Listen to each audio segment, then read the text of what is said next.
Muy buenas noches. Bienvenidos todos nuevamente. En la clase de ayer habíamos llegado al punto de la caracterización del viento. Toda la caracterización del viento se daba en función ¿a qué? A poder establecer valores viables de la velocidad del viento en función a varios parámetros. Recordarán, por ejemplo, que teníamos la escala de Beaufort para establecer la velocidad del viento en función al comportamiento. Tenemos la escala de Putman, donde permite darle de igual manera un valor de velocidad, un rango de velocidad, en relación a la evidencia eólica que deja en terreno. En relación a la evidencia eólica, recordemos que esta es orográfica y sobre la vegetación, y no debe confundirse o debemos evitar que algunos rasgos de evidencia sean confundidos o sean producidos por causas distintas al viento. Esto, por ejemplo, con relación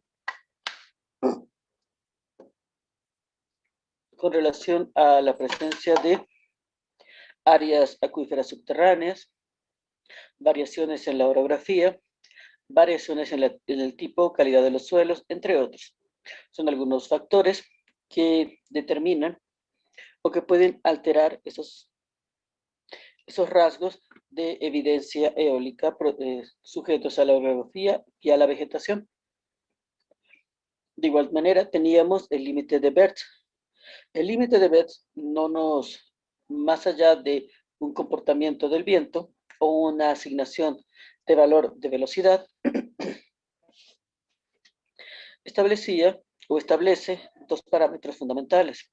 Uno, requerimos ganar velocidad y no fuerza, por lo que este límite permitió establecer o delimitar el número de aspas que conforman el aerogenerador, donde es determinante no la cantidad de aspas, sino la longitud de las mismas. ¿Por qué?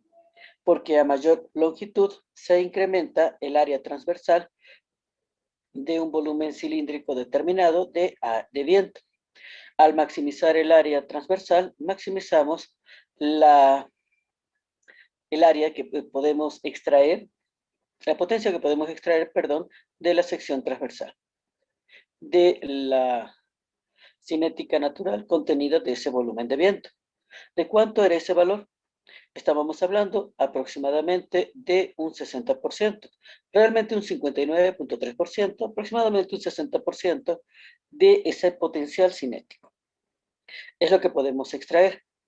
Dicho esto, recordarán que habíamos mencionado que para el cálculo del aerogenerador, realmente que calculábamos la altura, es decir, el viento que teníamos en función a la potencia.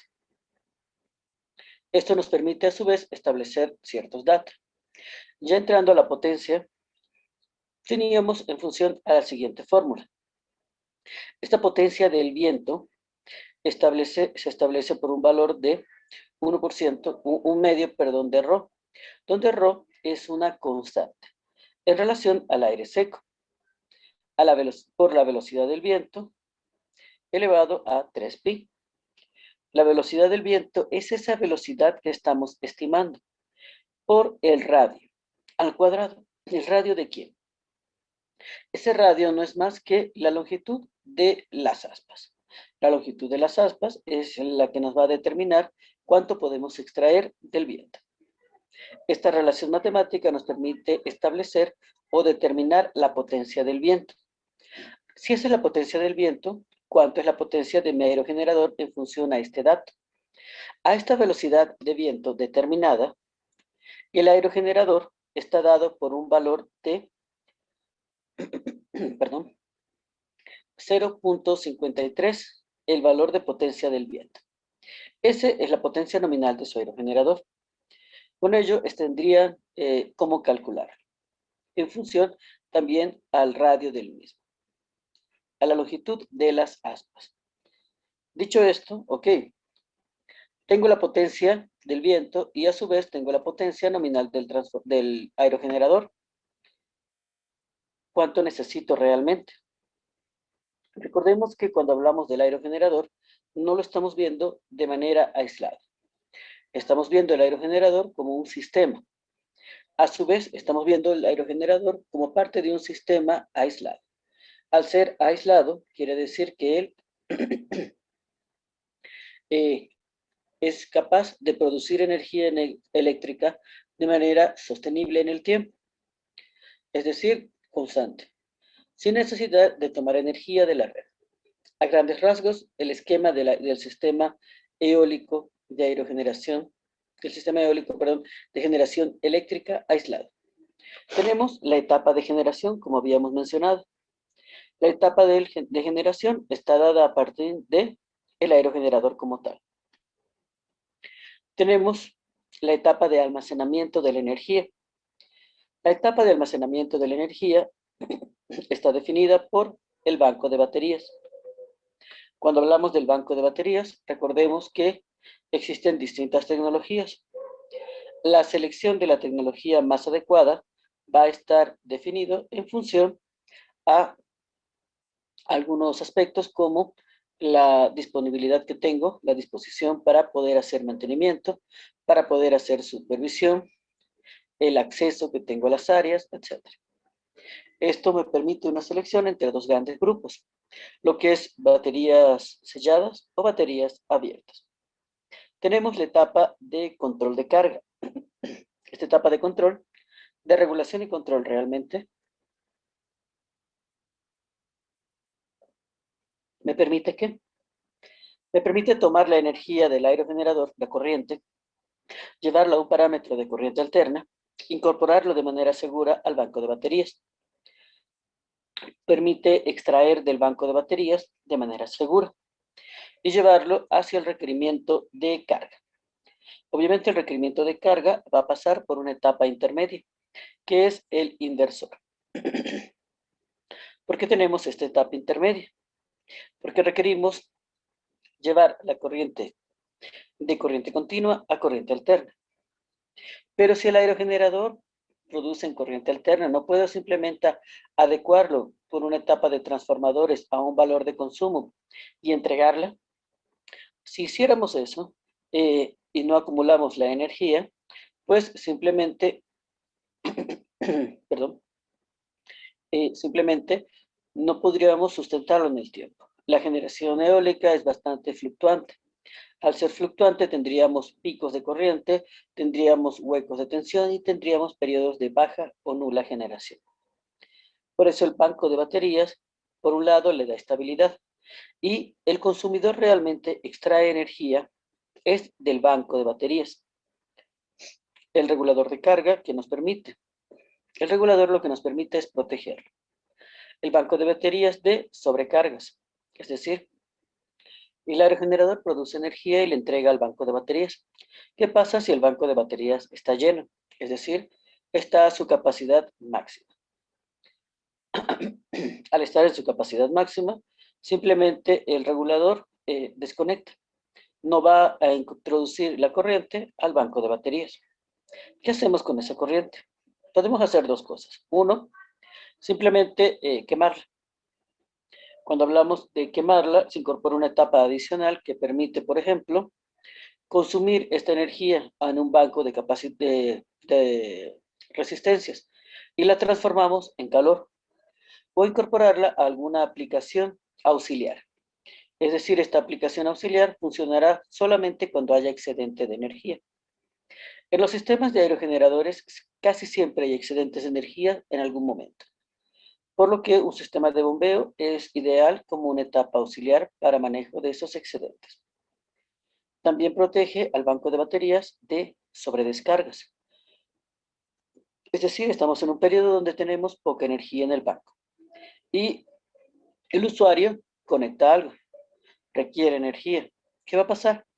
El regulador simplemente lo desconecta al usuario, desconecta a la carga y protege de esa manera el banco de baterías de sobrecargas y sobredescargas. La etapa de inversión, por otra parte, el inversor En ese sentido, en el mercado hay dispositivos muy robustos, no tan caros. Cuando digo robustos es que soportan maltrato, no son muy tecnológicos, pero son muy eficientes.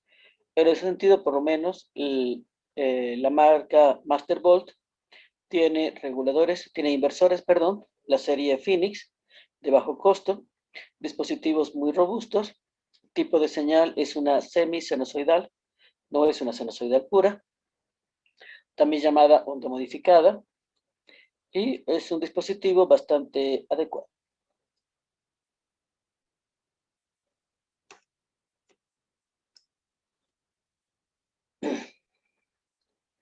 Ahora bien, tenemos ya la potencia, o sea, sabemos a determinada velocidad de viento cuál es la potencia que tiene ese viento.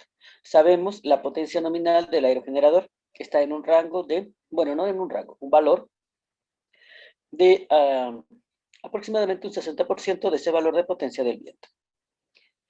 Pero ¿cuánta potencia necesitas realmente? ¿Cuál es el valor de potencia que necesitas? ¿Cuál es el valor de energía que requieres? En ese sentido, lo primero que se debe hacer, bueno, en este caso lo segundo, es el cálculo de la carga. La carga me va a definir cuánta energía voy a requerir y cuál es la potencia que voy a requerir. Estos dos datos me definen ¿qué?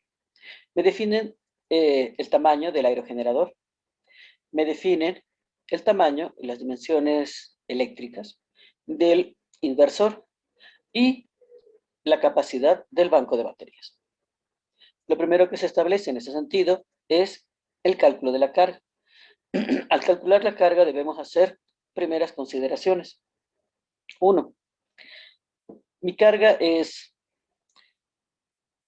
en corriente continua o en corriente alterna. Solo en corriente continua o solo en corriente alterna. ¿Por qué esta diferenciación? Cuando nos vamos a lo que sería quién asume la carga, toda la carga de corriente alterna se va a conectar directamente hacia el inversor. Es decir, ese valor de carga, ese valor de potencia que nos vaya a dar, lo va a asumir el inversor. ¿Qué pasa cuando hablamos de cargas en corriente continua? ¿Quién las asume? ¿O a dónde se conectan? Las asume directamente es el regulador. Otro elemento que debemos tener en cuenta al momento de caracterizar la carga es poder establecer si nuestra carga es inductiva. Cuando hablamos que nuestra carga es inductiva, lo que queremos saber es, ¿tiene picos de corriente? ¿Cuánto duran? ¿Por qué es importante establecer la presencia de picos de corriente? Me pasa. Cuando hablamos de picos de corriente, me interesa porque ¿quién los asume? Los asume, tenemos ahí dos etapas fundamentales. Los asume el inversor.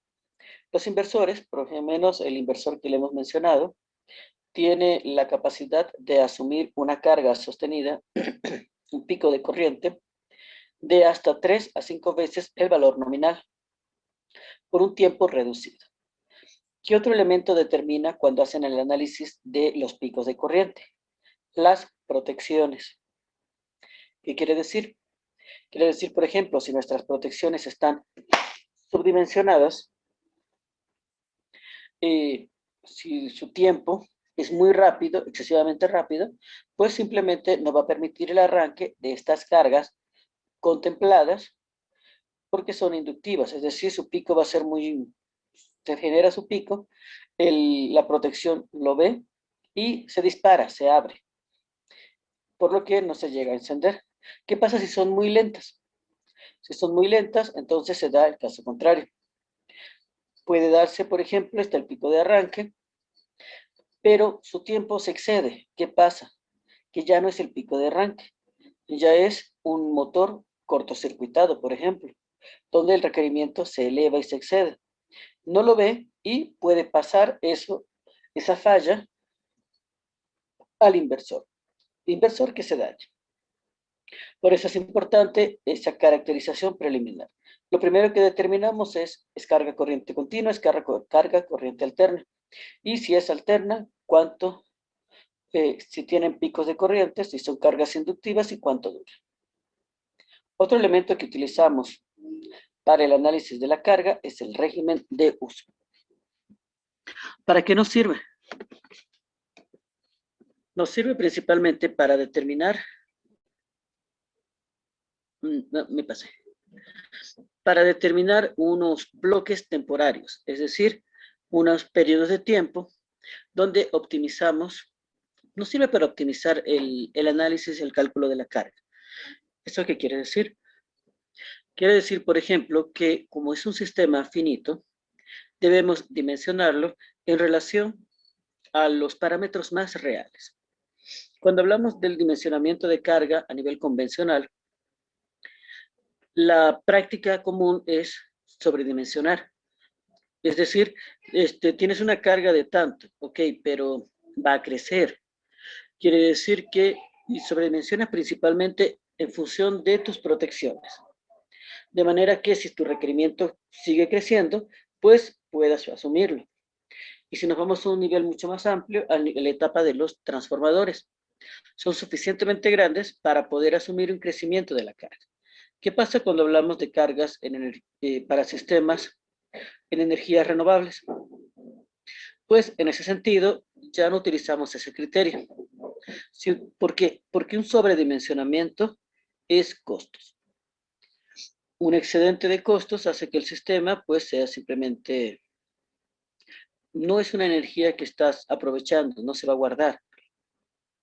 Simplemente vas a tener un gasto.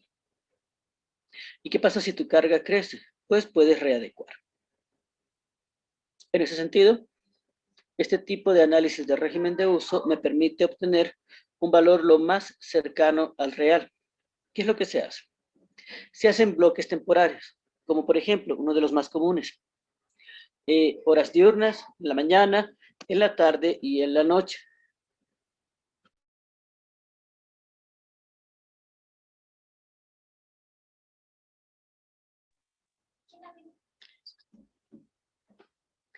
En ese sentido, estos bloques me permiten hacer un análisis de carga. Bien sea en todo lo que consumes y conectas en la mañana, en la tarde y en la noche. Aplica para análisis industriales y domésticos. ¿Ok? Otro punto que debemos ver, ¿qué información queremos extraer con este análisis? Dos datos fundamentales. Uno, potencia. La potencia total de la carga conectada. Y dos, energía. ¿Cuánta energía vas a requerir?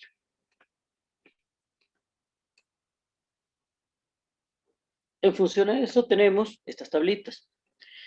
No sé si todos tuvieron la oportunidad de descargar su material. En el material de apoyo están unos Excel, bueno, hay varios Excel. Uno de ellos dice para el cálculo de la carga. Tiene algunos datos, se me fue, por cierto, con datos de la última medición que se hizo. ¿Qué vendrían siendo estos? Esta tabla nos permite establecer, según cada uno de los bloques horarios, los equipos que conectas, cuántos van a ser conectados y cuál es su potencia nominal de cada uno.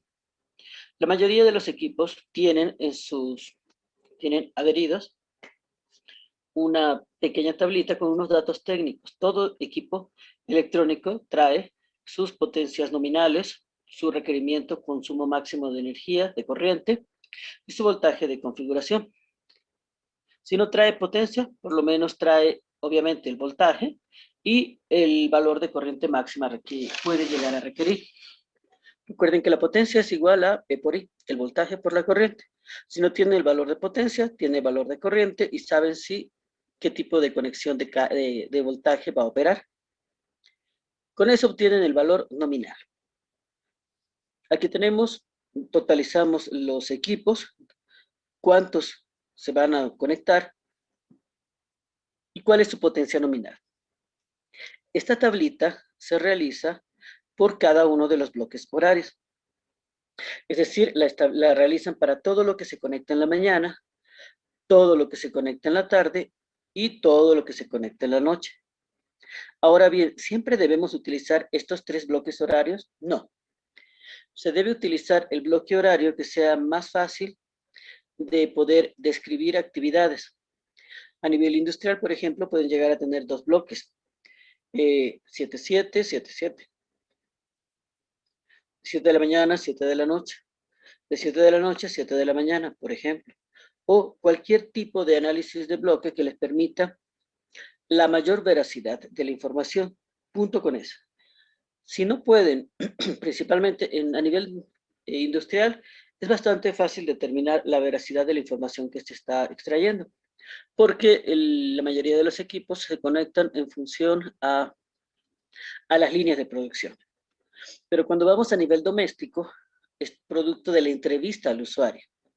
Esta información, si perciben o consideran que no es fidedigna, descarten ese procedimiento y apliquen un único bloque horario de un día. Pero siempre tengan esas consideraciones. Si pueden garantizar la veracidad, utilicen esta técnica. Si no, descártenla. Dicho esto, tenemos, por ejemplo, el número de equipos, el tipo de equipo, el número de equipos que tiene y su potencia nominal. Eso nos da un total de potencia. La sumatoria de todo esto nos da por bloque horario. Y se me fue eso. Aquí venía una pregunta, pero se me escapó la tilde. Tenemos, en este caso, un bloque diurno, que vendría siendo, por ejemplo, el bloque 1 representa el consumo de la potencia. ¿Cuánta es la potencia que se está conectando? Total. El bloque 2 en horas de la tarde y el bloque 3. Ahora bien, en ese sentido, diseñamos en función a qué bloque. A la sumatoria de todos, al bloque mayor, al bloque menor, o es indistinto. Consulta para el auditorio, nutrido auditorio.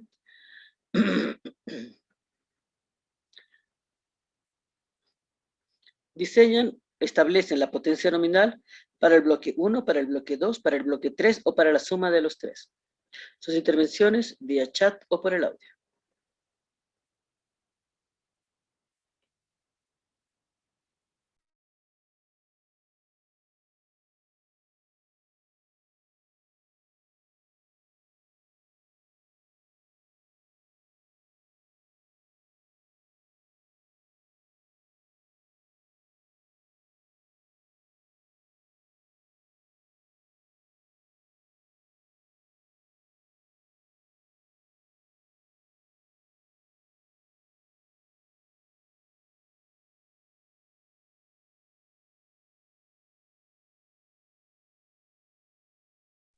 Creo que están un poco dormidos. Si vemos un poco la imagen, podemos ver que la tilde está sobre el bloque 1. Es decir, este cálculo, ¿no?, por bloques horarios, por bloques horarios, nos permite optimizar. Es decir, van a considerar la potencia máxima requerida o la potencia requerida a aquella que dé el bloque de mayor potencia. Si el sistema puede suplir el requerimiento del bloque 1, quiere decir que en horas de la tarde también va a estar dimensionado a la capacidad de todo lo que esté conectado, y en horas de la noche también. Se diseña en función a la potencia que se arrojó en el bloque horario, la mayor potencia arrojada en el bloque horario determinado. En este caso, por ejemplo, el bloque 1. ¿Y qué pasa a nivel de energía? Tenemos misma tabla. En la misma tablita, misma cantidad de equipos, la cantidad de los equipos y su potencia, pero incorporamos un valor: las horas de uso. Diariamente, ¿cuántas horas lo utilizan? Ese parámetro permite establecer el valor de energía. Ese parámetro de valor de energía es potencia horas en un día. Misma situación. Tenemos los bloques 1, 2 y 3. Y tenemos las consideraciones de energía. El bloque 1, como vieron, tenía el valor más elevado de requerimiento energético. El bloque 2, el menor, y el bloque 3, intermedio. Pregunta para el auditorio y en esta ocasión, por favor, conteste. ¿Se considera el cálculo de la carga? Van a considerar como energía requerida la energía del bloque 1 o la del bloque 2, que es la menor, la del bloque 3, que es la intermedia, o la sumatoria de ambas, de las tres. Sus respuestas vía chat o por el...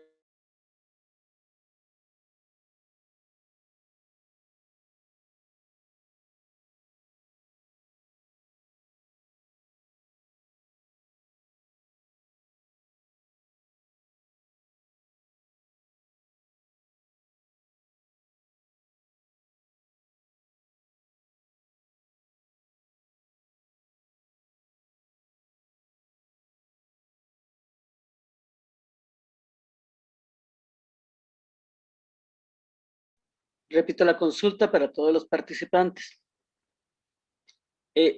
Misma situación del caso anterior. Tenemos 3 bloques horarios, diurno, en la mañana, en la tarde y en la noche. Se hace el análisis de carga. El bloque 1 en la mañana arroja el mayor requerimiento de energía. El bloque 2 en la tarde arroja el menor requerimiento de energía. Y el bloque 3 es intermedio. Consideramos como requerimiento de energía del sistema bloque 1, el bloque 2 o el bloque 3 o la sumatoria de los 3. Sus respuestas vía chat o por el audio.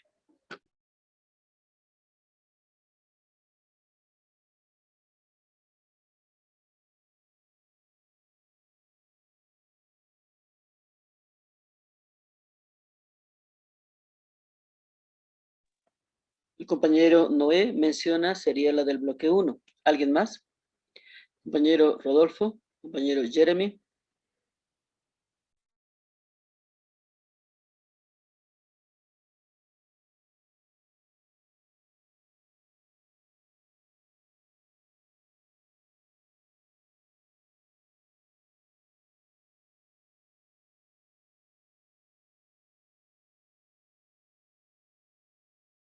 Ok, muchísimas gracias al compañero por su participación.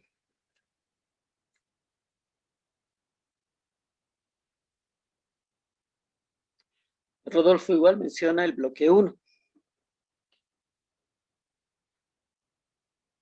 Como habíamos mencionado, tenemos el bloque 1, el 2 y el 3.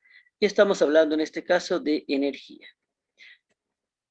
Cuando hablamos de energía, el requerimiento energético es la sumatoria de los 3 y va a determinar la capacidad del banco de baterías.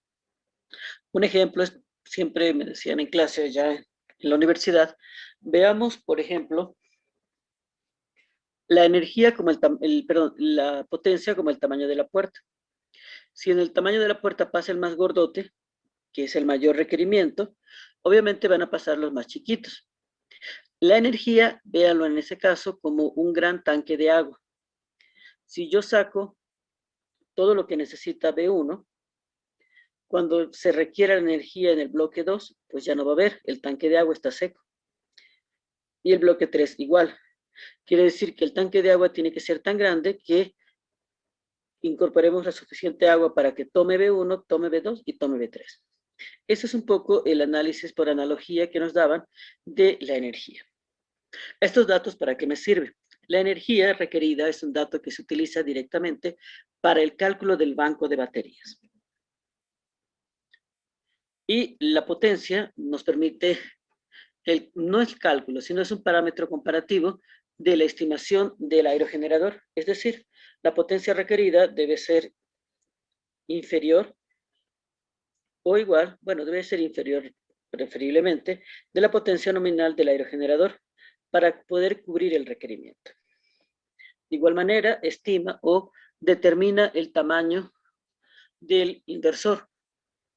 Cuando hablamos, recordemos que este tiene 3 parámetros que lo definen. 1, su voltaje de entrada.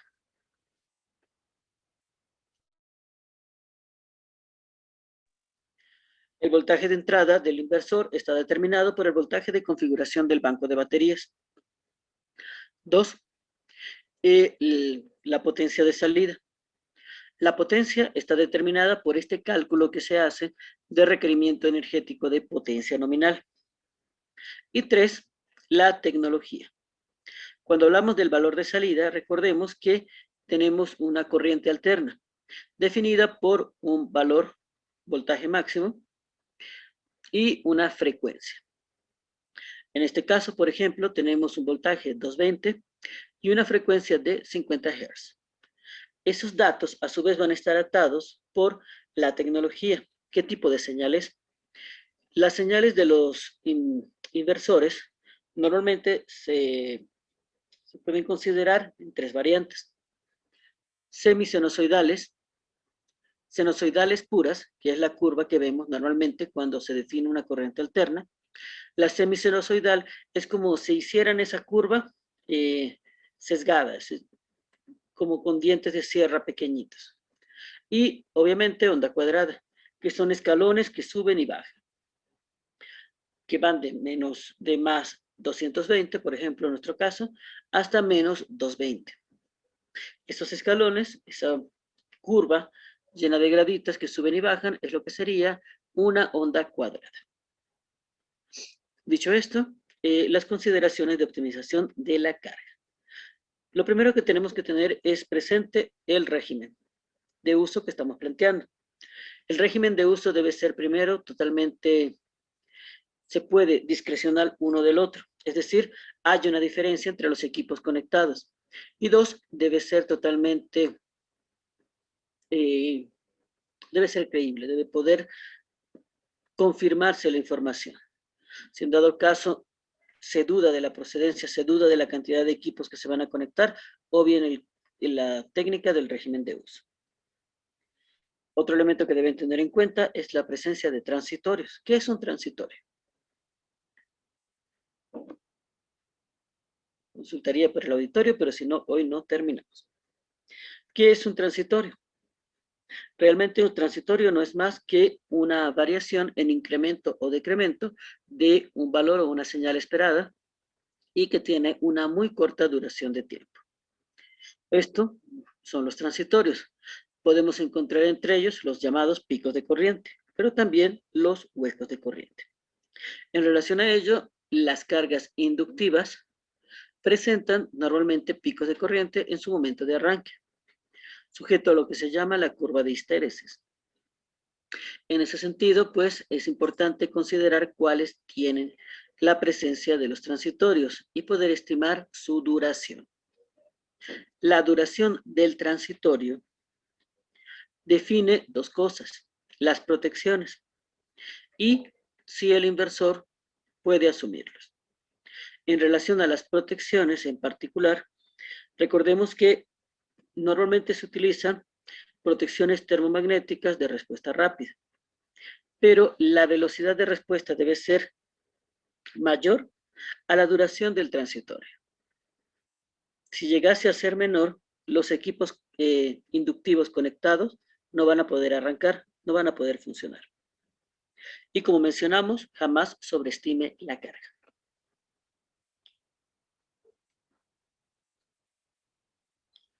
En relación a las baterías, recordemos que otro de los elementos fundamentales del sistema es el banco de baterías.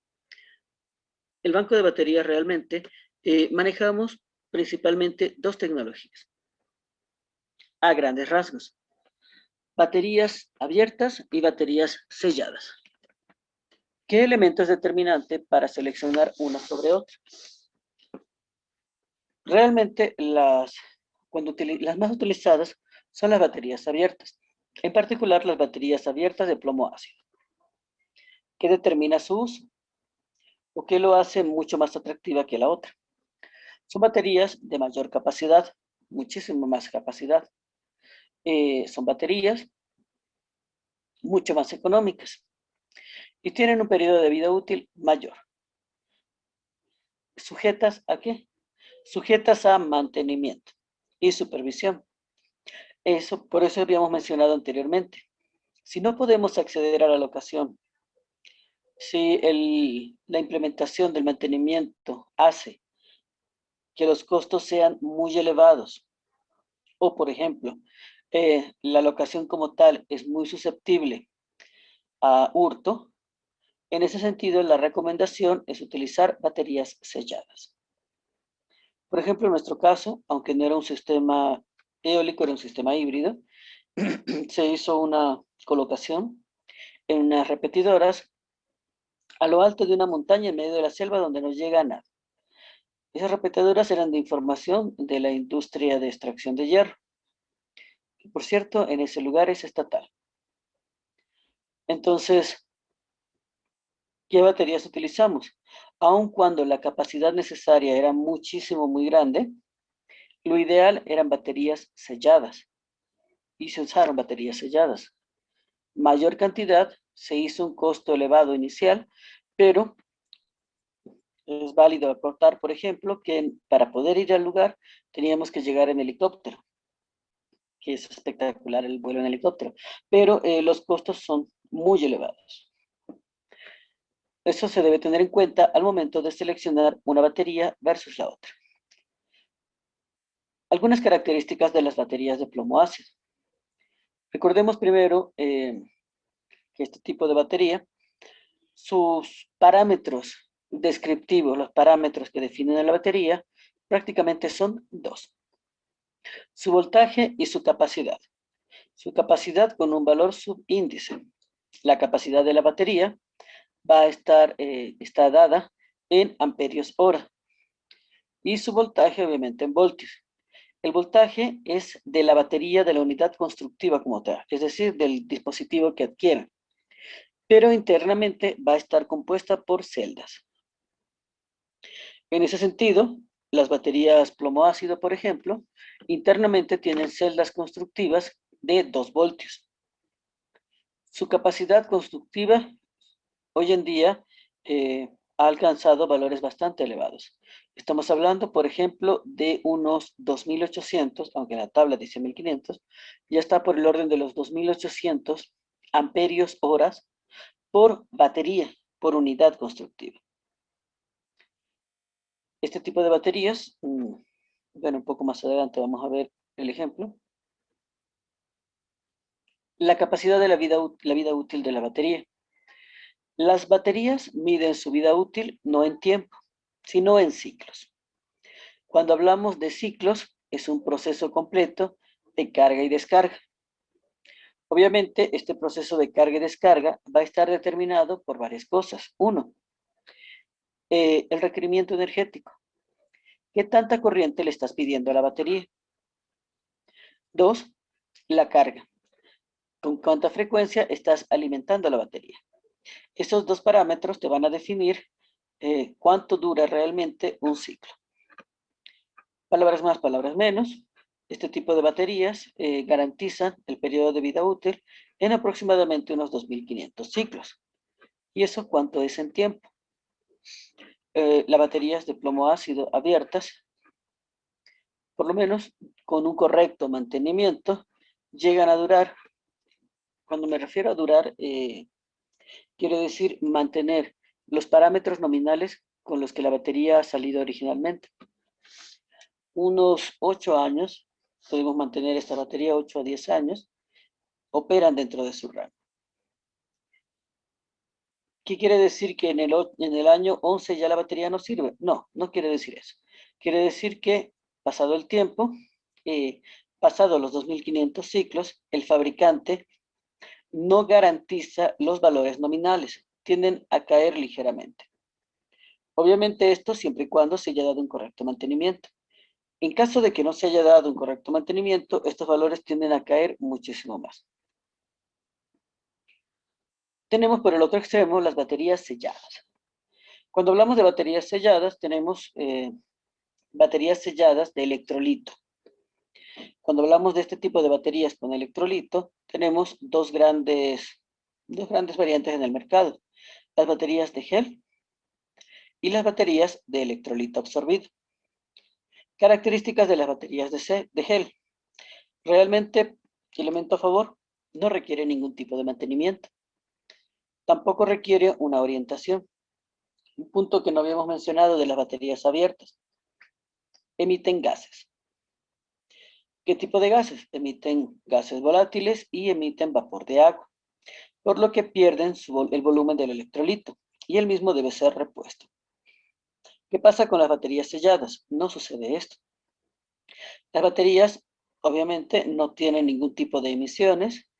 Al no tener ningún tipo de emisión, tampoco tienen un requerimiento de una orientación determinada de su instalación. No tienen por qué ir paraditos, dicho de una manera sencilla.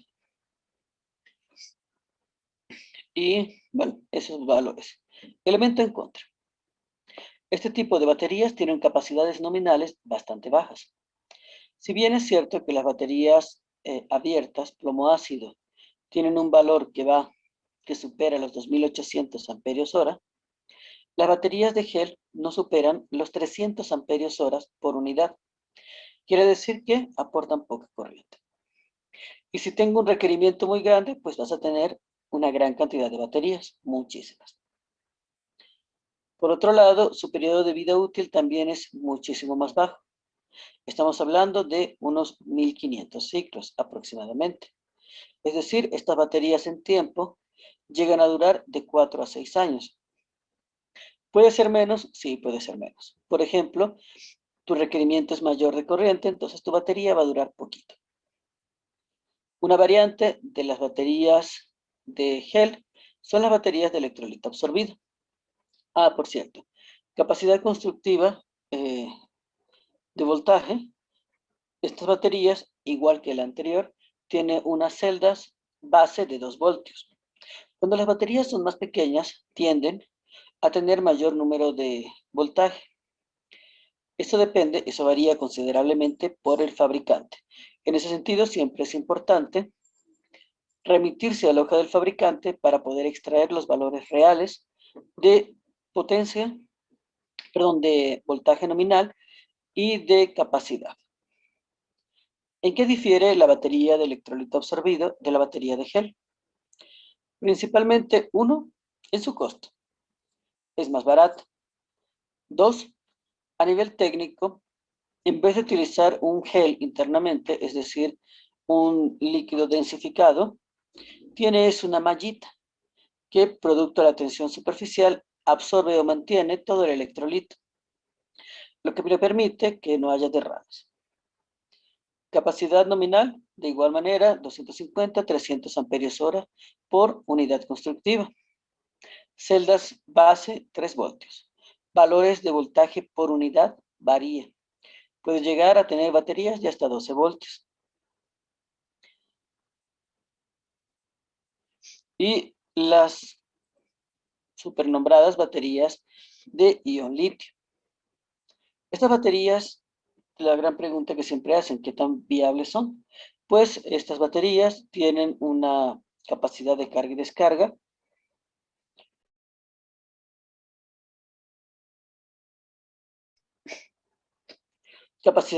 y descarga muchísimo más amplia. Un punto que no vimos, por ejemplo, es que la profundidad máxima de descarga de una batería de gel, de las baterías convencionales, va en un rango de 20% y la capacidad máxima de descarga está por el rango del 80%. Quiere decir que ese parámetro intermedio es la cantidad de energía disponible realmente. ¿Qué pasa con las baterías de gel y las níquel-cadmio? Perdón, de litio. Tienen una capacidad de descarga de hasta el 95%. ¿Qué pasa cuando no uso esta batería? Pues prácticamente tiene una autodescarga muy baja. Las baterías de gel, sí, de electrolito absorbido, las baterías abiertas, sí tienen un coeficiente alto de descarga. Por lo que se recomienda siempre, siempre, siempre, siempre, colocar algún tipo de carga cuando se instala, porque si no se daña. Su tensión mucho más baja. Estamos hablando de aproximadamente, bueno, de las baterías convencionales son de 2 voltios. Estas van en un rango de 1.2. Quiere decir que tienen un muchísimo mayor rendimiento. Bueno, ¿y cuál es lo malo? Su costo. Hoy en día, por ejemplo, este tipo de baterías sigue siendo muy costosa comparativamente. Si nos vamos a nivel de las baterías de litio, tienen su fabricante emblema en la empresa Tesla, que produce este tipo de baterías. Tanto así que hoy en día las baterías para implementaciones de energías renovables, estas baterías de ion cadmio, pues tienen incorporado ya un sistema de autorregulación. ¿Qué pasa con las baterías con el otro extremo, las más económicas? Las baterías de plomo ácido. Estas siguen siendo las más económicas del mercado, realmente muy económicas. Mejores baterías, por lo menos las baterías americanas, básico, o Power Solar, son muy, muy robustas, bastante resistentes a la temperatura y son muchísimo más económicas, por lo que las implementaciones siguen manteniéndolas.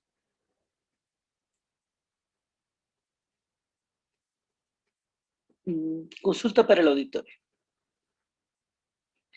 ¿En qué creen que difiere, o si difiere, las baterías de carro, por ejemplo, son baterías plomo ácido, son baterías abiertas plomo ácido? ¿En qué difieren de las baterías solares, que son las baterías de implementación para implementaciones solares, eólicas, para implementaciones con energías renovables? ¿En qué difieren sustancialmente? Si existe alguna diferencia.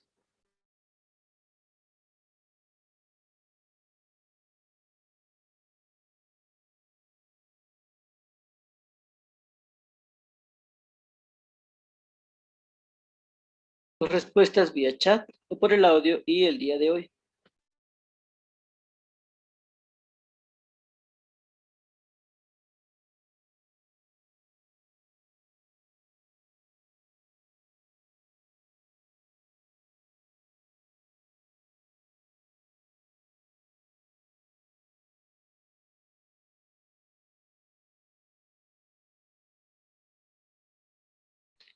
Repito la consulta.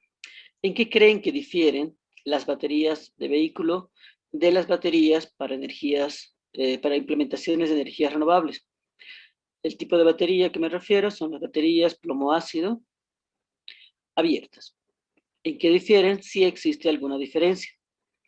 Por favor, sus intervenciones vía chat o por el audio y no dilaten.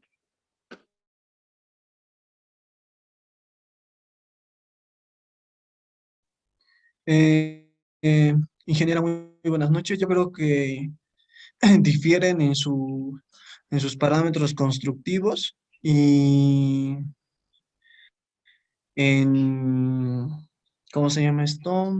En la forma de almacenar tal vez la energía, ya sea con con un menor porcentaje de descarga y cosas así. Muchísimas gracias al compañero Jeremy por su participación. Un puntito que no había mencionado es que las baterías para energías renovables son baterías abiertas, plomo ácido de descarga lenta. Y las baterías vehiculares son de descarga rápida. Un poco tomando lo que menciona el compañero Jeremy, a nivel de parámetros constructivos, estas baterías de vehículo están orientadas o diseñadas para proporcionar gran cantidad de corriente en poco tiempo.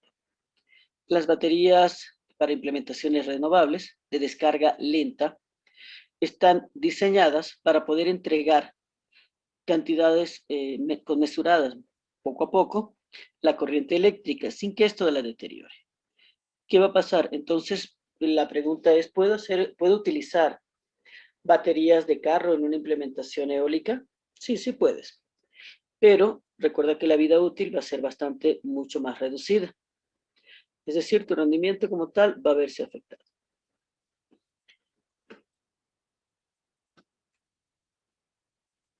A nivel de las baterías.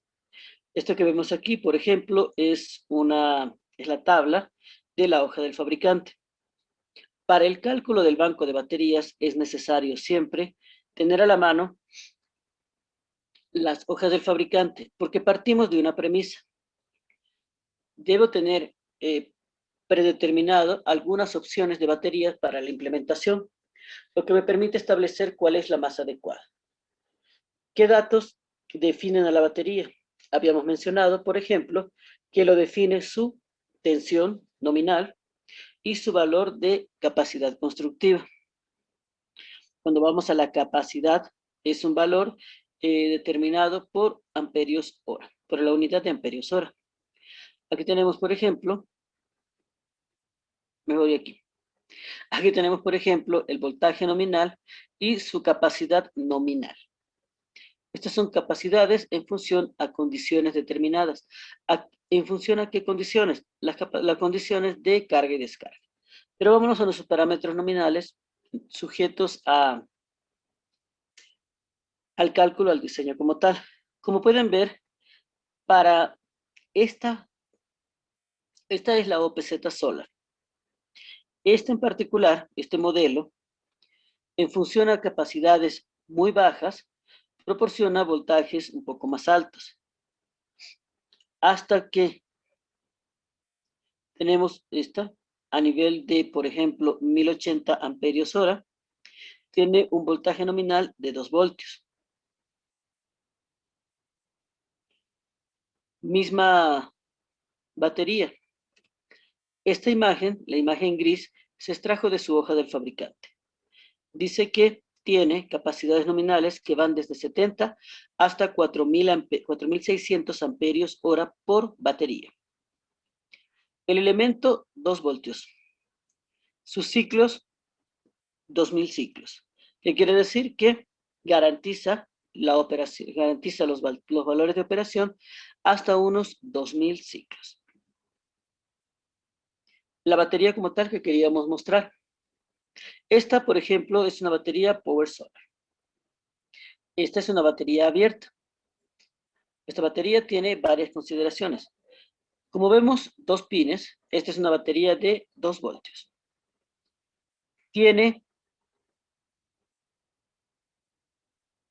Aquí tenemos 2 límites, si pueden observar, aquí y aquí. Su nivel máximo y su nivel mínimo. Estas baterías requieren mantener el nivel de electrolito dentro de este rango. Debemos mantenernos dentro de este rango. ¿Qué pasa si está por debajo? Si está por debajo de este rango, las placas quedan expuestas.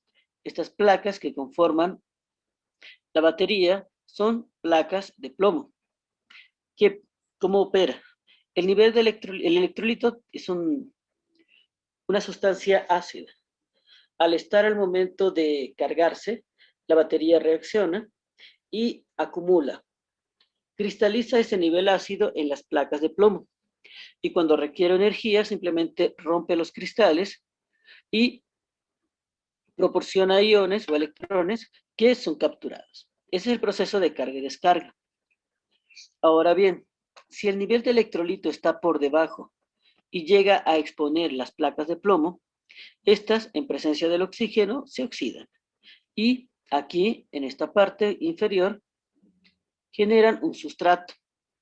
Esa cosa extraña es una flecha. En esa sección generan un sustrato. ¿Qué pasa si el sustrato llega a tocar las placas? Simplemente se cortocircuitan y la batería se daña. Ahora bien, si yo estoy por encima de este valor, quiere decir que yo no llené el electrolito hasta aquí, sino le pongo hasta el teque-teque, hasta lo máximo. Pues al momento de operar una batería de este tipo, entran con un proceso de ebullición, bien sea para carga y descarga.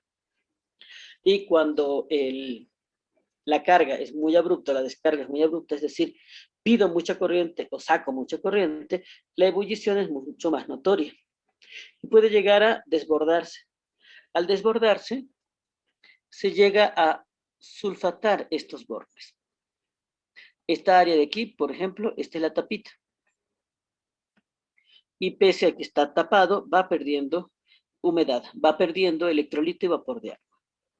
También es importante destacar que en el mercado hoy en día es como una botellita volteada que tiene adentro como un filtro, que se conecta, se enrosca en este punto. Eso es lo que llaman condensadores y permite retornar lo que es el volumen de agua que se ha evaporado, lo retorna a la batería.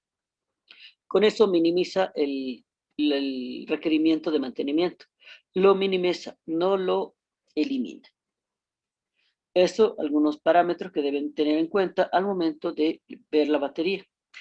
Punto importante, todas las baterías plomo ácido de descarga lenta abiertas tienen un encapsulado traslúcido que permite observar, como pueden ver en este caso, el nivel del electrolito y el estado del mismo.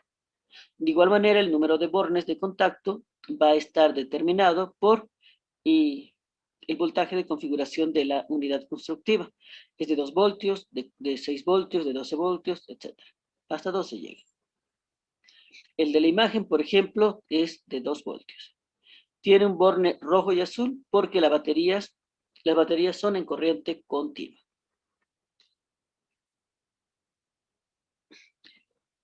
Otro punto importante a nivel de las baterías es los llamados días de independencia o días de autonomía. Este parámetro que nos define. Teóricamente, los días de autonomía se definen como la cantidad de días que puede aportar corriente una batería, partiendo en un inicio a plena carga, cuánto puede aportar hasta secarse sin recibir ninguna carga adicional. Como pueden ver, este es un valor, esta definición es prácticamente teórica. ¿Por qué? Porque esta definición va a estar sujeta al hecho de que el banco de baterías siempre va a tener una alimentación mientras el aerogenerador funciona. Y obviamente el proceso de carga y descarga es bastante aleatorio. Pero estos días de independencia es esta franja de seguridad. Una pregunta que normalmente se hace, o normalmente nos hacemos, es, ok, si yo tengo un requerimiento energético y eso va a definir el tamaño del banco de baterías, pero ¿qué pasa si él sube o si baja? O si no hay viento o hay muy poco viento. Voy a generar menos. Entonces, esto es nuestra franja de seguridad a nivel de diseño. Este es prácticamente ese sobredimensionamiento, entre comillas, del que se habla. Cuando hablamos de días de independencia o días de autonomía, se estima para implementaciones domésticas de 3 a 5 días y para implementaciones industriales de 5 a 7 días. ¿Qué pasa si maximizo o minimizo? Si minimizas, corres el riesgo de llegar a momentos en que tu sistema simplemente no tiene corriente, no tiene energía que proporcionar. Y para el usuario, pues eso es un mal dimensionamiento. ¿Qué pasa si excedo? Si excedes, pues vas a tener periodos muy prolongados de carga y descarga. Eso quiere decir que vas a tener un costo elevado en lo que sería el banco de baterías.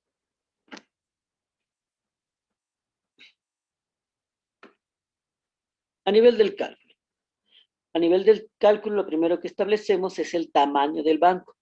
Cuando nos referimos al tamaño del banco, ¿a qué me refiero? Me refiero, perdón, a la capacidad global del banco. Recuerden que cada batería está definida por dos datos, amperios hora, día, y lo que es el voltaje nominal. El tamaño del banco es el requerimiento global de energía del banco, esa corriente total. Ese tamaño va a estar definido ¿por qué? Por la autonomía, es decir, los días de autonomía que hayamos establecido, la potencia que hayamos calculado, la eficiencia de la batería y la descarga de la misma. La descarga de la batería normalmente se establece en 0.8 y la eficiencia es un valor que ronda,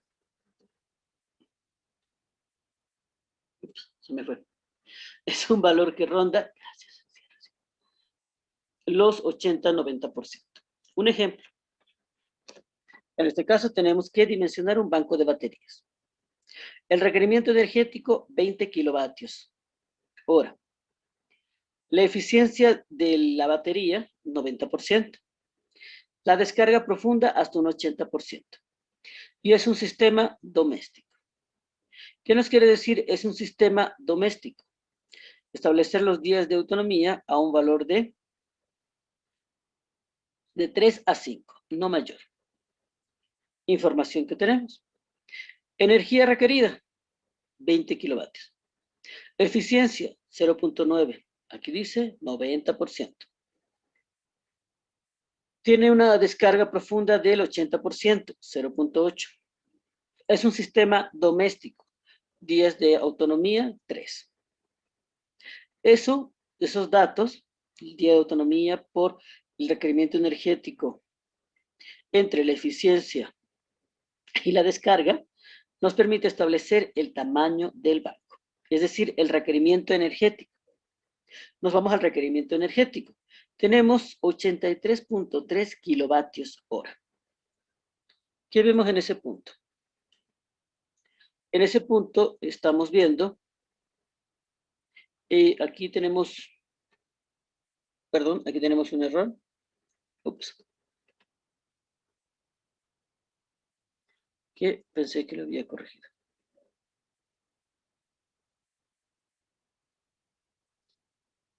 ¿Por qué no tiene esto para numeritos? Ok. El tamaño del banco lo tenemos, el tamaño, perdón, del requerimiento energético, lo tenemos en kilovatios, pero desconocemos el valor de la corriente como tal. Necesitamos el valor del requerimiento energético en amperios hora, pero ese es el valor de la carga, no del banco. El tamaño del banco de baterías va a estar definido por el requerimiento energético de la carga. Tenemos que es 83.3 kilovatios hora, pero lo tenemos que llevar a amperios. Potencia es igual a V por I. ¿Conocemos la potencia? Sí. ¿Conocemos el voltaje de configuración, el voltaje en el que está operando la carga? Sí, son 220. Este venía con un voltaje en corriente continua. Por eso hay que cambiar un poco el parámetro. Eso me estaría dando a mí el valor del tamaño del banco de baterías realmente. En este caso, por ejemplo, ¿de cuánto estamos viendo? ¿Alguien que me dé el valor del tamaño del banco de baterías en amperios horas?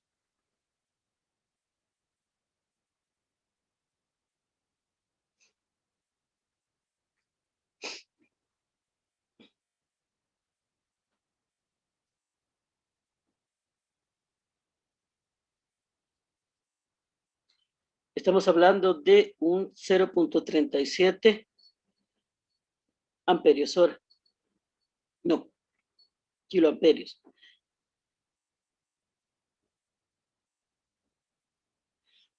Sería 378.77 amperios hora, realmente. Ese sería para una carga en corriente alterna, conectada a un voltaje 220. Ese sería el tamaño del banco. Ahora bien, ¿qué necesitamos saber?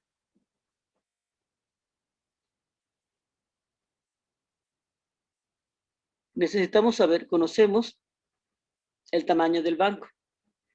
Este banco como tal estaría con una corriente total por horas de un valor, corrijan por favor, de 378.77 amperios hora.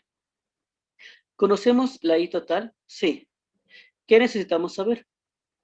Necesitamos saber cuántas baterías van en serie, cuántas baterías van en paralelo y cuál es la batería más adecuada.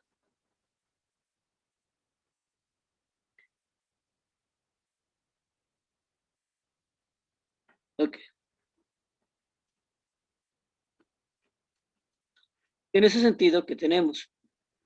Partimos del siguiente ejemplo. Partamos de que este es el requerimiento del banco, unos 3.472 amperios hora, para el ejemplo. ¿Qué debemos tener en cuenta? Dos cosas. Uno, se debe tener en cuenta, los cálculos se hacen en función a la primera y segunda ley de Kirchhoff. ¿Qué dicen estas dos leyes? La primera establece para las conexiones en serie. Tenemos N cantidad de baterías en serie. El voltaje en los extremos, en este punto, va a ser igual al voltaje de la caída de la sumatoria de la caída de potencial de cada uno de los voltajes que lo conforman. Es decir, este V total va a ser igual a V1 más V2 más V3 más Vn, teniendo n cantidad de baterías. Y la corriente, al ser una configuración en serie, la I total va a ser igual a la corriente que pasa por aquí, que es la misma que pasa por aquí, que es la misma que pasa por aquí. Quiere decir que es igual. ¿Y qué pasa con la segunda ley de Kirchhoff? Configuraciones en paralelo. Quiere decir que el voltaje en este punto, como este es igual a este y este es igual a este, va a ser igual al voltaje en este punto. Y la corriente, la sumatoria de las para el paralelo en este nodo, por ejemplo, en este nodo, la I total va a ser igual a la suma de la corriente 1 más la corriente 2 más la corriente 3 más la corriente enésima, siendo n cantidad de líneas en paralelo. En base a la primera y segunda ley de Kirchhoff, establecemos el cálculo del banco de baterías. ¿Conocemos el requerimiento total? Sí. Partimos de baterías base. Por ejemplo, hagamos el cálculo para una batería con una capacidad de 430 amperios y un voltaje nominal de 2 voltios. ¿Qué quiere decir? ¿De dónde saqué esos datos? Estos datos los saqué de la hoja del fabricante. Estos datos deben tener a la mano. Para hacer el cálculo de la batería, del banco de baterías, ahí prueban cuáles son las baterías más adecuadas. Nota, cuando tienen un requerimiento muy elevado, obviamente van a utilizar baterías de mayor capacidad. Partamos con una batería pequeña, mediana, 430. Para el cálculo de paralelo, ¿qué tengo? Y total es igual a ¿quién? A la corriente de la línea 1 más la corriente de la línea 2 más la corriente de la 3 más la corriente de la enésima línea en paralelo. Pero partimos del hecho de que todas las baterías son iguales. ¿Eso qué quiere decir? Que I1 es igual a I2, es igual a I3 y es igual a IN. Eso quiere decir que I total va a ser igual al número de líneas en paralelo por la I nominal, donde el número de líneas en paralelos va a ser igual a ¿quién? A la I total entre I nominal. ¿Conoces I total? Sí, conozco. Es el valor de la capacidad que obtuve hace un momento. ¿Conoces I nominal? Sí, está aquí. Es el valor de la capacidad de la batería que estoy escogiendo. Entonces tengo, en función a eso, que el número de baterías en paralelo va a ser igual a 8. ¿Y en serie? ¿Y en serie qué tengo? Primera ley de Kirchhoff. El voltaje total para baterías en serie va a ser igual al voltaje 1 más el voltaje 2 más el voltaje enésimo. Pero las baterías son iguales. Sí. Entonces B1 es igual a B2. Sí. Igual a B3. Sí. Igual a Bn. Sí. Al ser iguales, entonces la B total es el número de baterías en serie por su voltaje nominal. Entonces, despejando, tengo que el número de baterías en serie es igual al voltaje total, ¿sí? Entre el B nominal. ¿Conoce el voltaje nominal? Sí, es 2 voltios. Entonces estableces voltaje total. El voltaje en serie, perdón, que serían 12 baterías. Y el voltaje y la cantidad total de baterías, pues serían estas 8 baterías en paralelo por estas 12 baterías en serie. Eso nos está dando un valor de ¿cuántas baterías?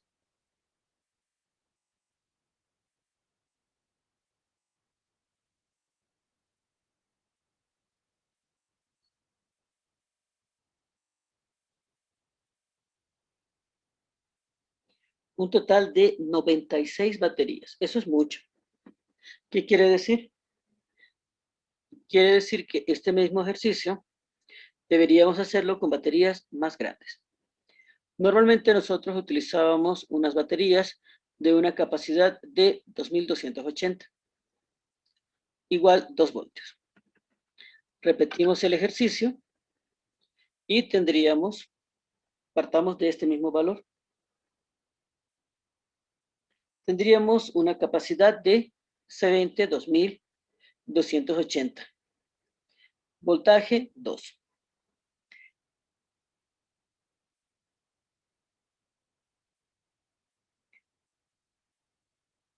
Entre 2.280. Eso nos daría un valor de 2 baterías en paralelo. Como es 2 voltios, nos da 12 baterías en serie. Eso nos daría un total de 24 baterías, en contraposición a las 96. Eso nos permite establecer cuál es la batería más adecuada. Cuando el requerimiento es muy alto, optar por la batería más grande. Recordar también los valores de batería. Este de 2280, pues ya lo saqué de memoria porque son las baterías que usamos normalmente. Pero siempre remitirse a la hoja del fabricante. En su material tienen una gran cantidad de hojas del fabricante que les permite establecer la batería más adecuada. A nivel de la configuración, siempre de remitirse de igual a la hoja del fabricante o datasheet para poder determinar la configuración más adecuada. Por ejemplo, en la imagen tienen la conexión para una batería. Esta es una batería tubular de 2 voltios. Es bastante sencillo. Pero ¿qué pasa, por ejemplo, cuando tenemos baterías de mayor voltaje? Mayor voltaje, mayor cantidad de tomas de alimentación. Ahí es importante siempre remitirse. Una mala configuración puede cortocircuitar las baterías, puede dañarlas y generar una situación de riesgo. Recuerden que sus baterías están configuradas en corriente continua. El regulador. Cuando hablamos del regulador de carga, en este caso, tenemos prácticamente 3 tecnologías en el mercado. Reguladores on-off, reguladores PWM y reguladores MPPT. ¿En qué difiere? Más allá de su costo, y obviamente el regulador on-off es el más barato. El on-off, por ejemplo, permite el paso de la corriente hacia el banco de baterías o desde el banco de baterías, paso a uno pasa. Simplemente es como un switcheo. Elemento a favor es muy barato. Elemento en contra. Tiene pérdidas de transferencia de energía de aproximadamente un 60%. ¿Qué quiere decir eso? ¿Y qué son las pérdidas de transferencia de energía? Cuando se transfiere la energía de la etapa de generación a la etapa de almacenamiento o consumo, puede darse pérdidas. ¿Producto a qué? Producto de la diferencia que se da en el parámetro resistivo entre ambos parámetros, entre ambos elementos. El regulador on-off pierde un 60% de la energía que está transfiriendo. ¿Y eso qué tan malo es? Más allá de que es poco eficiente, esa energía no desaparece en la inmensidad del espacio, simplemente se transforma en calor o se transforma en corrientes parásitas que pueden llegar a dañar por lo menos el aerogenerador o algunas etapas de control. Tenemos el regulador PWM. El PWM viene en 2 tecnologías: configuración interna serie, configuración interna paralelo. ¿Cómo funciona? Es modulación por ancho de pulso, es decir, él va regulando la cantidad de energía en función del requerimiento. Entrega mucho, entrega poquito, entrega muy poquito, entrega más. Cambia ese parámetro. Eso reduce las pérdidas, los lleva a un 25 o un 30%, que son pérdidas manejables. De igual manera, este tipo de dispositivos es el más utilizado. Un buen regulador PWM, por lo menos, lo presenta la marca Esteca española. Y tenemos el MPPT, que es súper mega ultra caro, pero muy, muy adecuado, muy buenos. El MPPT opera en el punto de máxima potencia. ¿Qué es el punto de máxima potencia? El punto de máxima potencia es un punto en el que permite equiparar tanto el parámetro resistivo del generador energético, en este caso el aerogenerador, con y banco de baterías. Es decir, opera internamente como un conversor de corriente continua a corriente continua. Aunque suene loco, esa conversión de corriente continua a corriente continua permite internamente equiparar esos valores y transferir toda la energía. Es muy eficiente y tiene un control bastante adecuado. Buenas marcas de este tipo de dispositivo está, por ejemplo, el Outback, que es muy bueno. Steca también tiene un regulador MPPT. Uno hiper recontra ultra mega caro, pero prácticamente insuperable, es tecnología alemana SMA. ¿Qué calculamos del regulador? Del regulador calcula su corriente de entrada y su corriente de salida. Bueno, estimas su corriente de entrada y calcula su corriente de salida. Su corriente de salida viene determinada por qué parámetro. Por 1,25 por la potencia en corriente continua más la potencia en corriente alterna entre la eficiencia del inversor y todo ello a su vez entre el voltaje del banco de baterías. Recuerdan que habíamos dicho que teníamos que diferenciar, ¿qué cosa? Teníamos que diferenciar el valor de la potencia en corriente continua de la potencia en corriente alterna. Pues bien, es por esta razón. Todo lo que es corriente continua se va a conectar a este equipo y está definida acá.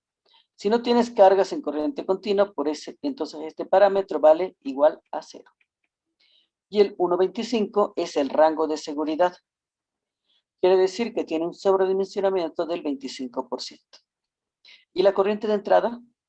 La corriente de entrada, que por cierto me comí la lámina, es 1,25 la I máxima, la corriente en cortocircuito del aerogenerador.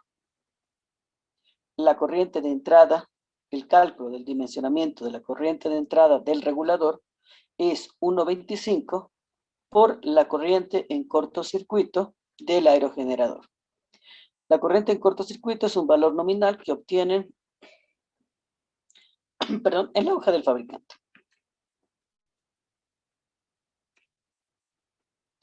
Cuando hablamos del inversor, habíamos mencionado, creo que aquí lo tengo. Aquí está.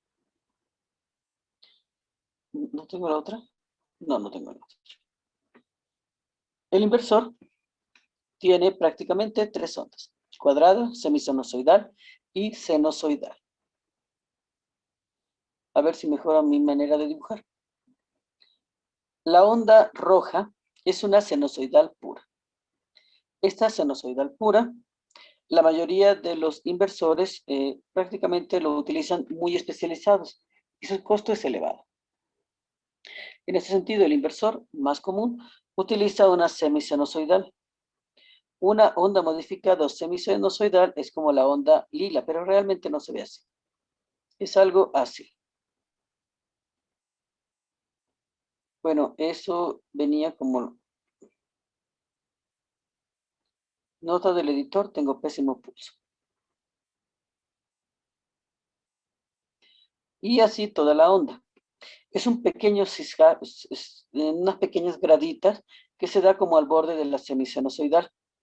Esto, si nos vamos a un concepto muy purista, se puede considerar ruido. Son armónicos, pero es muy utilizada porque las gradas realmente son muy pequeñas y lo utilizan prácticamente todos los inversores. Y una onda cuadrada es, hagan de cuenta que toqué el punto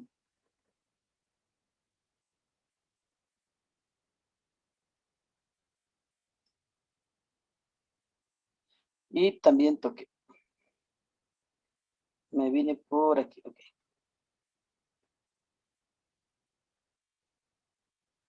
Hagan de cuenta que son cuadraditos perfectos. Esa es una onda cuadrada. ¿Cuándo se utiliza? Hoy en día en el mercado prácticamente no hay estos inversores. La onda cuadrada se pudiese utilizar para cargas puramente resistivas. Cuando hablamos de cargas puramente resistivas y cargas de iluminación, en su momento, cuando eran incandescentes, este tipo de onda no le afecta. El resto sí, ¿Por qué? Si a ver vamos, todo esto que está aquí sombreado, que diferencia la onda cuadrada de la semisinusoidal, es ruido. Son armónicos, es variación de la señal y afecta el comportamiento de los dispositivos.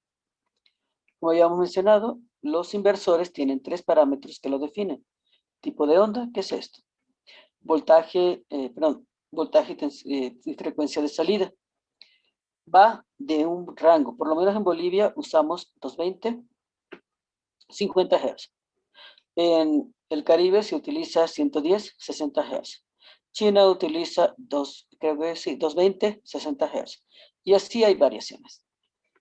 Y el voltaje de entrada, que vendría siendo el del banco de baterías. Esta lámina que vemos acá es un extracto de un inversor. Este es de la marca Mastervolt de la serie Phoenix. Tienen dos datos. Este valor de aquí es su potencia. Este valor inicial es su voltaje de entrada. Como pueden ver, tensión de alimentación va de un rango. ¿Qué quiere decir? Que podemos tener estas variaciones y el regulador sigue manejando, sigue operando correctamente. Y tenemos su potencia. ¿Y su valor de qué? De operación. Este, en particular, son valores de salida fijo. Cada inversor viene con 230 voltios, 220, 50 Hz. Existen modelos mucho más caros que internamente, por una serie de plug, me permite la selección del voltaje y la frecuencia.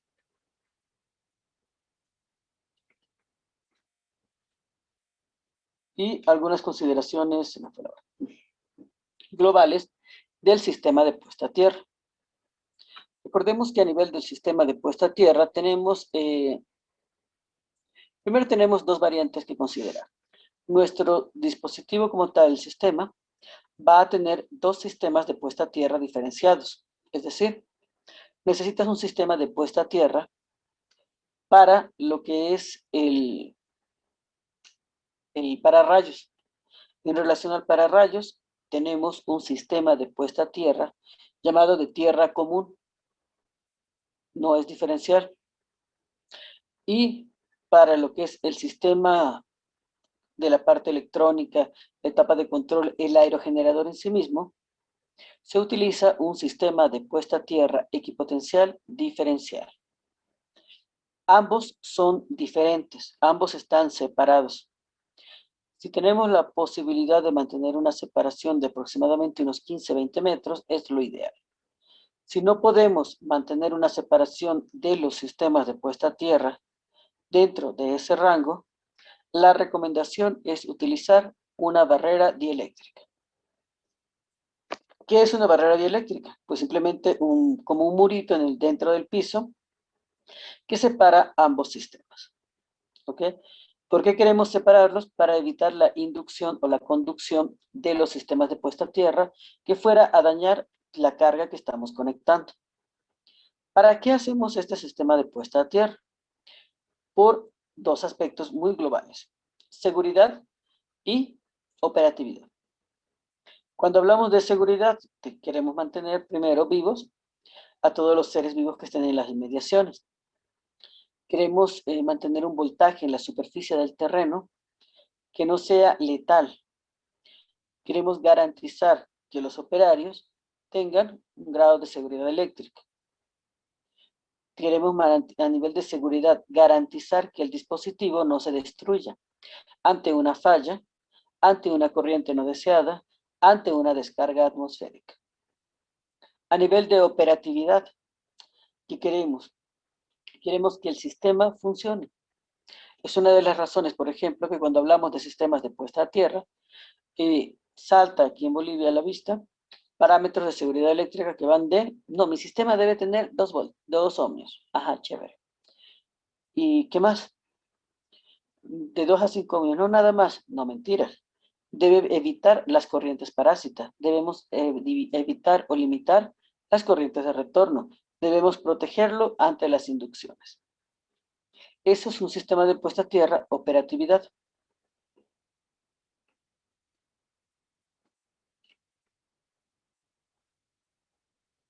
Y como habíamos mencionado, una plataforma equipotencial. ¿A qué me refiero con una plataforma equipotencial? A ver si tengo la lámina aquí. Aquí tenemos dos diseños de sistemas de puesta a tierra. Y tenemos dos términos fundamentales de interés. Un parámetro equipotencial y un parámetro diferencial. Y dijimos, el sistema de puesta a tierra para la que son la conexión propia de los equipos debe ser equipotencial y diferencial. ¿Qué es equipotencial? Equipotencial quiere decir que cuando mi sistema tiene más de dos tomas a tierra y yo mido el voltaje entre ellos, este voltaje debe ser igual a cero. ¿Y a qué me refiero diferencial? Parto de la premisa de que mi sistema de puesta a tierra, cuando tiene dos o más tomas a tierra, estas deben ser independientes, es decir, no debe ser el mismo conductor. Entonces, tenemos dos imágenes. En base a esos conceptos, ¿cuál de los dos sistemas es simultáneamente equipotencial diferencial? Pregunta para el auditorio, si está despierto. ¿Cuál de los dos sistemas de puesta a tierra que vemos en la pantalla es diferencial y equipotencial simultáneamente?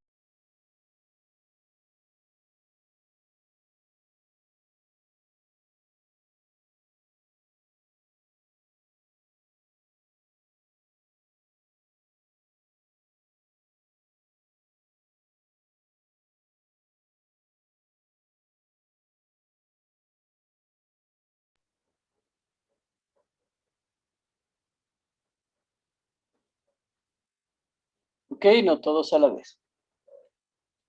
Si vemos, yo mido el voltaje de aquí a aquí, obviamente va a darme igual a cero. Y si mido de aquí a aquí, también da un valor igual a cero. Pero ¿qué pasa con la diferencialidad? Si nos vamos, en este punto es este punto y es igual a este. Si vamos a este punto no es igual a este porque tenemos un volumen de terreno que lo contiene. Dicho de otra manera, este es el sistema diferencial equipotencial. Esta es la configuración que debemos utilizar. ¿Por qué tenemos dos o más tomas? Porque en una se conecta toda la carga eléctrica y en la otra todo lo que es carga electrónica. Y si en dado caso vamos a optar por mediciones, pues tenemos tres conceptos fundamentales que debemos tener presente. La resistividad aparente, la local y la lejana. ¿Y qué es la resistividad? La resistividad no es más que la capacidad conductiva o la capacidad de oposición de la corriente que tiene un volumen de terreno que está siendo sujeto de evaluación. La resistividad lejana es ese valor de resistividad que tenemos en la distancia umbral de medición. ¿Qué es la distancia umbral de medición? La distancia más lejana a la que hacemos, el punto más lejano en el que estamos midiendo. ¿Para qué nos sirve? Nos sirve para poder establecer el comportamiento eléctrico del volumen de terreno, igual que la resistividad local. Son las diferentes mediciones que vamos a hacer para levantar las curvas que definen, que nos dan un comportamiento del terreno. ¿Y qué es la resistividad aparente? La resistividad aparente realmente es el valor que nos compete. Es esa magnitud única que nos permite establecer que nos permite definir o establecer el comportamiento eléctrico del suelo. Es decir, es un valor único. ¿Por qué necesitamos un valor único? Por esto, el valor de resistencia de nuestro sistema de puesta a tierra va a estar definido por la resistividad aparente y la configuración de los electrodos para distintas configuraciones, una pica vertical, una placa enterrada, un conductor horizontal, etc.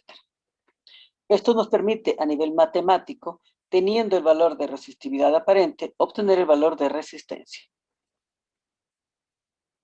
¿Preguntas en este punto? Me excedí un poco con el horario, disculpen nuevamente. Si no tenemos ninguna consulta, pues muchísimas gracias por su participación. De igual manera, acotarles que estamos a su disposición para cualquier consulta posterior a estas clases, no hay problema. Tienen en las diapositivas un correo electrónico y de igual manera tienen el número del grupo. Dicho esto, nuevamente me disculpo por el horario y muchísimas gracias por su participación. A todos y muy feliz noche.